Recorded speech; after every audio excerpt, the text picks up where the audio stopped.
नमस्कार मित्रांनो, मी संतोष सावंत आणि लाडकी बहीण योजनेची एक महत्त्वाची माहिती मी तुम्हाला या व्हिडिओच्या माध्यमातून सांगणार आहे.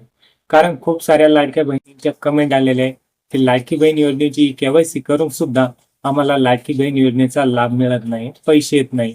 झाले जानेवारी फेब्रुवारी महिन्यापासून आम्हाला लाडकी बहीण योजनेचा लाभ मिळालेला नाही आणि पैसे आलेले नाही, तर आम्ही काय करायचे? तर हे बघा लाडक्या बहिणींनो, लाडकी बहीण योजनेची केवायसी करणं हे खूप बंधनकारक होतं. कारण लाडकी बहीण योजनेचा एवढा गैरवापर चालू होता की खूप गैरवापर करण्यात येत होता.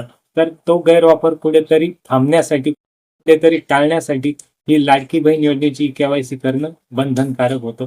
त्यामुळे महाराष्ट्र सरकारने लाडकी बहीण योजनेसाठी ई केवायसी करणं हे बंधनकारक केलं होतं. आणि ज्या ज्या लाडक्या बहिणींनी ई केवायसी केलेली नाही, ज्या लाडक्या बहिणींची केवायसी चुकलेली आहे, त्यांना तर हप्ते मिळणं बंदच झालेलं आहे. पण ज्या लाडक्या बहिणींनी केवायसी केलेली आहे पण हप्तेच येत नाही, तर त्या लाडक्या बहिणींसाठी हा व्हिडिओ खूप महत्त्वाचा होणार आहे. तर हे बघा, ज्या लाडक्या बहिणींनी केवायसी केलेली आहे पण पैसे येत नाही, त्यासाठी काही अटी आहेत. तुम्ही जर त्या अटीमध्ये बसत असाल तर तुम्हाला या योजनेचा लाभ होणार नाही. तर त्या अटी कशा आहेत?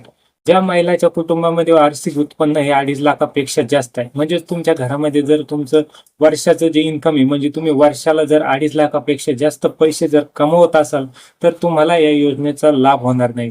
आणि ज्या लाडक्या बहिणीच्या घरामध्ये 4 चाकी वाहन आहेत, ट्रॅक्टर सोडून जर व्यतिरिक्त जर 4 चाकी वाहन तुमच्या घरामध्ये असेल, तरी पण तुम्हाला या योजनेचा लाभ होणार नाही. आणि ज्या लाडक्या बहिणीच्या घरामध्ये कोणताही सदस्य जर सरकारी नोकरीला असेल, सरकारी कर्मचारी असेल, तर त्या लाडक्या बहिणींना सुद्धा या योजनेचा लाभ होणार नाही. आणि ज्या लाडक्या बहिणींनी लाडकी बहीण योजनेव्यतिरिक्त दुसऱ्या बी योजनेचा जर लाभ घेत असेल, तर त्या लाडक्या बहिणींना सुद्धा या योजनेचा लाभ होणार नाहीये. आणि ज्या लाडक्या बहिणींनी केवायसी करताना चुकीची कागदपत्रे दिली होती, त्या लाडक्या बहिणींना सुद्धा योजनेचा लाभ होणार नाही. तर ह्या एवढ्या अटी आहे. ह्या एवढ्या अटीमध्ये जर तुम्ही बसत असाल तर तुम्हाला योजनेचा लाभ होणार नाही.